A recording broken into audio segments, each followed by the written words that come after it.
Hi Foxes, and welcome back to my channel, or if you are new here, welcome. This is my first ever book video.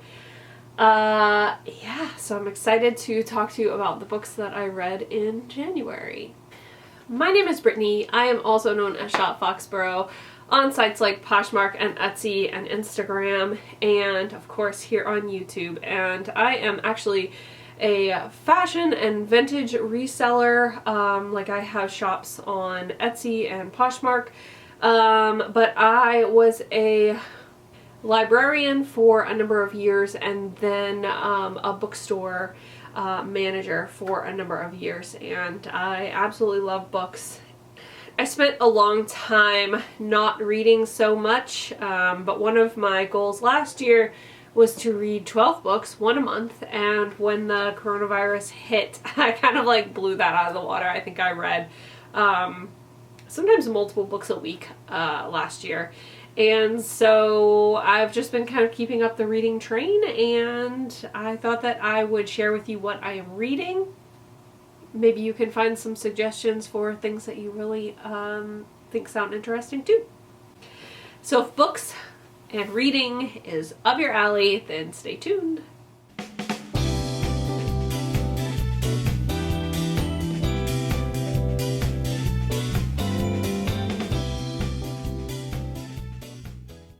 So we are going to go in order, starting with the first book that I read and then ending with the last book that I read.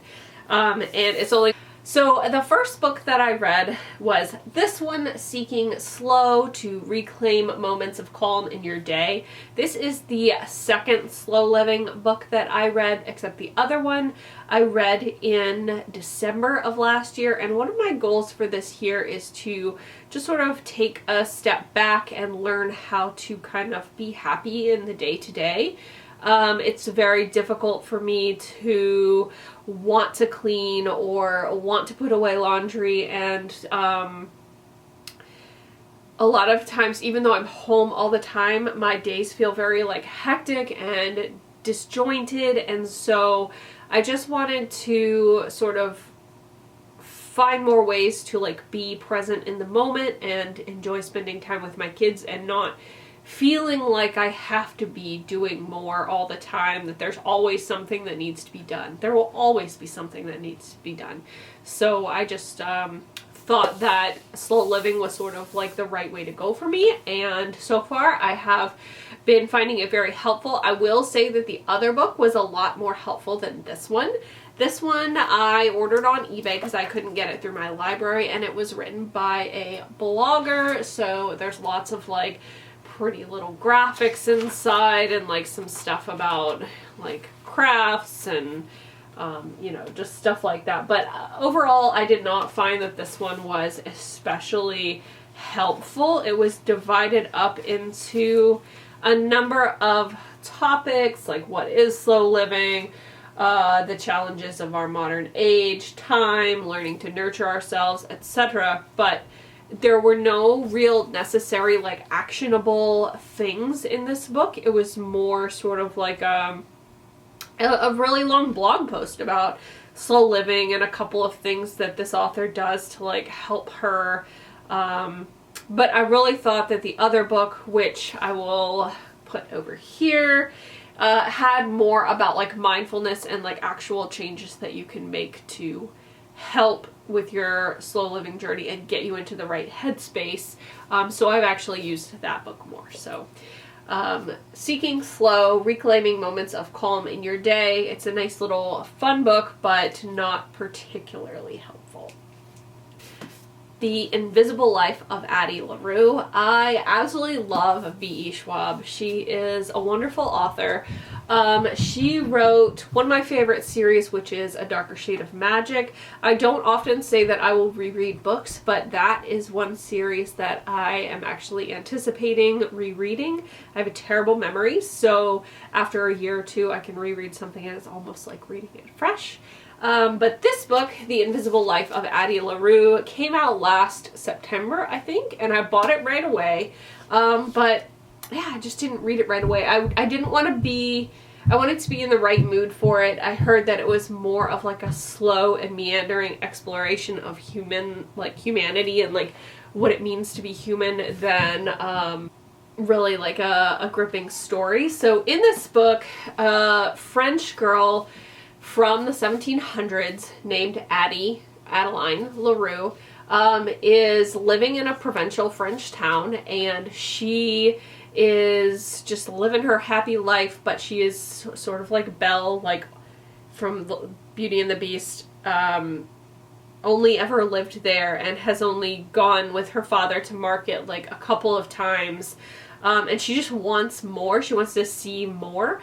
But one day she gets to a certain age, and if you're not a certain age and you're a lady, then you have to marry someone, right? So her parents hook her up with this guy named George, I think, and she runs away on her wedding day and frickin' books it into the woods and makes a deal with the darkness. So we don't ever actually find out, like, is it the devil or not, but I think it's just more of like an exploration of like gods and making prayers and like all of the different gods that have been prayed to over the years, and like what does that all mean, and is there any one or thing actually behind it. So she makes a prayer to the darkness after dark, and he answers, and he gives her eternal life until she is done with her soul, and then sets her free into the world. But there is a caveat. She will not be remembered if someone loses sight of her. So if someone leaves the room or loses sight of her, like let's just say in a club, she's with someone and they go off to get drinks, they'll never come back because they won't remember who she is. So she spends 300 years, and this is her tale spanning that 300 years. And then it is also a story of a boy named Henry who also makes a deal with the darkness, and then just like how their worlds kind of collide. So I did really love this book, but it didn't quite capture like the same place in my heart, I think mostly because of the ending. I don't want to reveal anything, but it is almost like an open ending. There's no like clear cut and dry way that it ends, but then I thought that she wrapped it up about as nicely as she could given the circumstances. But I think watching Addie and Henry struggle maybe made it a little bit more difficult for me to fall in love with the book in the same way that I fell for the characters in some of her other books. So, The Invisible Life of Addie Larue, very good, but I know I'm not going to read it again. Next up, at the start of the year, I checked some books out from the library because I really want to learn more about jewelry for my business. And we're talking like costume jewelry, like I'm not out there buying like diamonds and gold or anything like that. But I did pick up these two books. I picked up a number of books, but these were the two that I felt were very helpful. This was the DK Collector's Guide by Judith Miller. And that just gave me more of like a vocabulary of like what to look for. And then this one is Vintage Jewelry Design by Carolyn Cox. And this one just had a lot more information about each era and what each era sort of looked like in jewelry. You would get to pages at the end. Let's see if I can find it. For example, you would get to the end and it would have, like, after you've read the chapter on 1920s, it would just have, like, key looks and things that might be indicative of this particular age bracket. So I really liked that because what I'm sort of looking to do is not just to learn more about it, but also about how to date it. Because you'll see people have, like, a pin in their Etsy shop and they'll say it's from the 1970s, and I'm like, but how do you know it's from the 1970s? Like, that's what I'm trying to figure out. So yeah, there's just a lot of very beautiful examples, things to fall in love with, but it just sort of gave me, like, this one gave me a better idea of what each era is going to look like in jewelry, and this one gave me a lot of information about, like, the different names and, like, how to tell different types of materials and what's more valuable and what's less valuable, and, like, why they started using certain materials in construction of jewelry, etc. So yes, both of those I checked out from the library, and they were both very helpful. I'm not quite done with them, but yeah, I've enjoyed really, like, looking through them and learning more. Next up is a book about a plague. It is Station 11 by Emily St. John Mandel, and I actually picked this book up last January, I think. I'd heard about it from other booktubers, particularly A Clockwork Reader, whose taste I generally trust. And so this book is about a traveling group of performers who go from town to town in a world that has been struck by a pandemic. And they perform Shakespeare and they perform music, and so the concept sounded very interesting to me, but then coronavirus hit and I was like, maybe I shouldn't read that right now. And that was a good call, because I got to the end of this book and I was like, oh my god, I'm not prepared for anything. If anything happens, I'm just probably gonna die. Like, there's just no saving me. So Station 11, it was actually a very good book. So it kind of switches back and forth between a whole cast of characters in the time right before the plague hits and then 20 years after the plague hits. The one connecting character between all of them is a little girl named Kirsten Raymond, and she is just a little girl when the pandemic hits. She is, I think, 8 years old, and then you catch up with her 20 years later, and so she's like the connecting thread between all of the characters. And I think it's just safe to say that they are connected in a loose sense of having interacted with Kirsten before. So I'm not going to tell you too much of what happens, but essentially a flu called the Georgian flu sweeps through the earth and decimates 99% of the population, and there is just no one left to operate the electrical grids, the power plants. There is no one left to report on news. There is just no one left, no doctors. The entire world sort of erupts into a state of chaos. The incubation period for the flu is 3 hours, and then if you catch it, that's it. Like, there's not a survival rate, like, you die.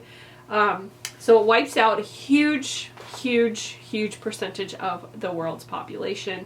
And so it's sort of like our civilization in a free-for-all, and just like how that pans out. And it's really mostly about humanity and what it means to be human, and whether or not just surviving is enough. Is that what it means to be human, just to survive, or is there something more? So these players in the Shakespeare cast, they go around performing Shakespeare, you know, contributing art and keeping that alive, because the day-to-day of everyone can be so very desolate.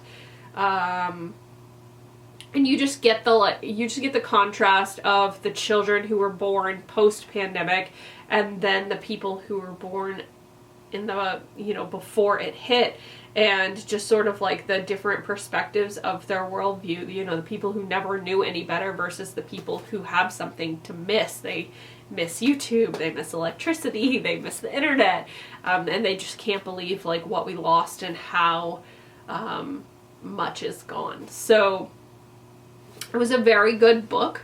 I'm very glad that I didn't read it last March, because I probably would have been freaking out, but I would call it a very touching exploration of the value of art in our culture. and what it means to be civilized. So, Station 11. Next up is the last book, and that is this little mini book. It is called Serpentine by Philip Pullman. And if you have ever read the His Dark Materials trilogy or the Book of Dust trilogy, this book sort of spans in between the Amber Spyglass and the Book of the Commonwealth. So, The Secret of the Commonwealth. So I read the His Dark Materials trilogy many years ago.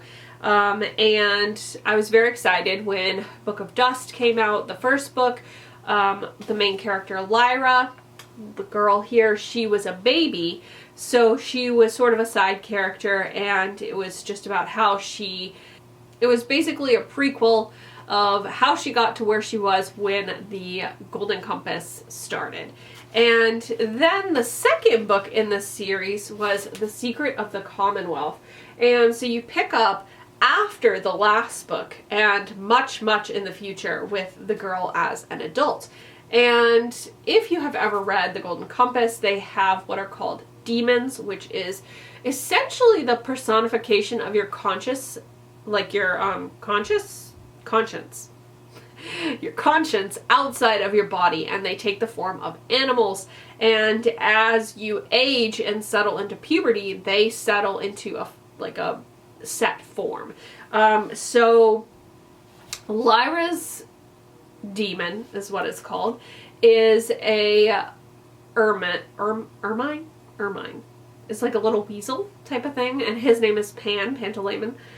And they go through some trials at the end of the His Dark Materials trilogy that kind of separate them and make it so that they don't feel like they're on the same page with each other. And so we pick up this book, and there is a whole lot of discord between the two. And I started reading this, and this was did not finish for me. You can see my bookmark here. Just because I was so confused about why they were having such a hard time, and they were so nitpicky at each other. It's almost like a snippy married couple, and I was like, what is happening? So I found this book at the bookstore, and it came out last year, and it sort of bridges the gap between the last book in the first series and the second book in the new series. And it is sort of her struggling with this same issue, but as a young teen, 12, 13 sort of age range. And it's just a short story. It only took me about 20 minutes to read, but it's just so beautifully illustrated with all these little lino cuts. And the illustrator is Tom Duxbury, and I just really loved, let's see if I can find a picture of Pan. See, here they are together. There's Pan and Lyra. Yeah, so this was actually a really good bridge for me, and it made me want to pick up The Secret of the Commonwealth again, so I do plan on reading that one this year. And that was it. So I felt like I got some good reading done this month. I also started A Room of One's Own by Virginia Woolf. I am doing a sort of classics read along with a friend of mine, but we just both couldn't really get into it, so I did not finish that. And we are going to read, The Beautiful and the Damned by Fitzgerald instead. So I wanted to do something. I do not really keep books unless I have the intention to pass them along to a family member, or I know that I'm going to read them again. So these 3 books, The Seeking Slow, Station 11, and Addie Larue, I am not going to be reading again. So if you are interested in any of these 3 books, you can leave your name in a comment down below letting me know which one that you would be interested in, and then I will do a random drawing, And all you have to do is pay for shipping and they could be yours. So just let me know down in the comments if you want one of these 3 books, and I will be happy to pass them along to other readers. So I hope you enjoyed my first monthly wrap up of the books that I read last month. I am trying to do a mix of fiction and nonfiction. I typically just read a lot of fiction, but I just want to be a better human this year, so I'm also trying to work in more nonfiction. And this is the first one. I'm going to be doing them all year, so make sure to hit the subscribe button and give me a thumbs up. Let me know that you like this content. You can hit the bell notification if you would like to be notified every time that I upload a new video, but I will be doing these somewhere around the 1st of the month every month, so hopefully I will see you again on March 1st for my February wrap up, and I'll see you there. Bye!